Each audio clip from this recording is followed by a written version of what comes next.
चाकण तळेगाव औद्योगिक क्षेत्रातील उद्योगांच्या अडचणी सोडवण्यासाठी सर्वोच्च प्राधान्य. उपमुख्यमंत्री एकनाथ शिंदे यांचे निर्देश.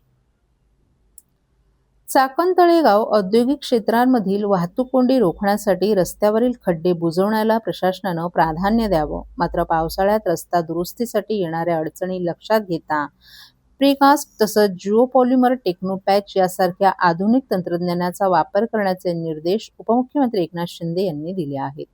पायाभूत सुविधांच्या उभारणीसाठी जिल्हाधिकाऱ्यांच्या अध्यक्षतेखाली 14 विभागांनी एकत्र येऊन तात्काळ कृती आराखड्याची अंमलबजावणी करावी असे निर्देशही उपमुख्यमंत्र्यांनी दिले आहेत. घनकचरा व्यवस्थापन प्रकल्प, पोलीस ठाणे, अग्निशमन केंद्र आणि विद्युत उपकेंद्रांसाठी MIDC कडून जागा उपलब्ध करून देण्यासह चाकण शहराच्या विकास आराखड्याला तात्काळ मंजुरी देण्यात येईल अशी घोषणाही उपमुख्यमंत्री एकनाथ शिंदे यांनी केली. चाकण तळेगाव औद्योगिक क्षेत्रातील उद्योजकांच्या विविध अडीअडचणी जाणून घेण्यासाठी आयोजित बैठकीत उपमुख्यमंत्र्यांनी उपस्थितांशी दूरदृश्य प्रणालीद्वारे संवाद साधला.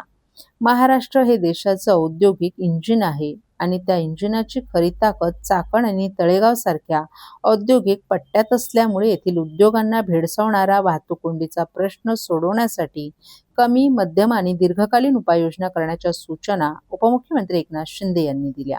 पावसाळ्यामध्ये रस्त्यांची दुरुस्ती करताना येणाऱ्या अडचणी लक्षात घेता आणि तातडीच्या उपाययोजना करण्यासाठी ठाणे-नाशिक मार्गावर किंवा कशेडीच्या बोगद्यात वापरलेल्या प्रीकास्ट रस्त्यांचा फॉर्म्युला तसंच जिओपॉलिमर टेक्नोपॅच यांसारख्या आधुनिक तंत्रज्ञानाचा वापर करण्याच्या सूचनाही त्यांनी यावेळी दिल्या. चाकण तळेगाव परिसरातील उद्योगांच्या तसंच स्थानिक जनतेच्या अडचणीवर मार्ग काढण्यासाठी पुण्याचे जिल्हाधिकारी नोडल अधिकारी म्हणून काम पाहतील. सर्व 14 विभागांचे अधिकारी त्यांच्या समन्वयानं काम करतील. त्यासाठी जिल्हाधिकाऱ्यांनी दर शुक्रवारी सर्वांची बैठक घेऊन कामांना गती देण्याचे निर्देशही त्यांनी यावेळी दिले.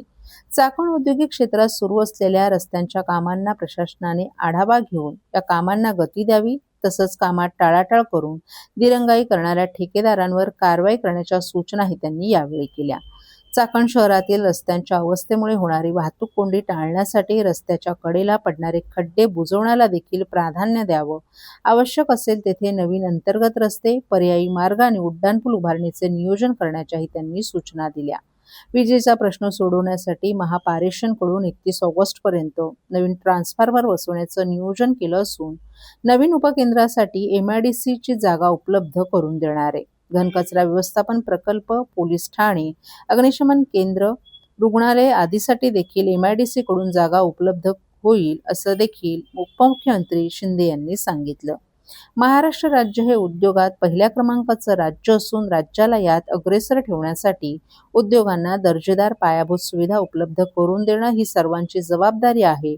उद्योजक आणि स्थानिक जनतेला वाहतूक कोंडी, रस्त्यांवरील खड्डे आदी अडचणींपासून दिलासा देण्याच्या दृष्टीनं नियोजन करण्याच्या सूचनाही उपमुख्यमंत्री एकनाथ शिंदे यांनी दिल्या.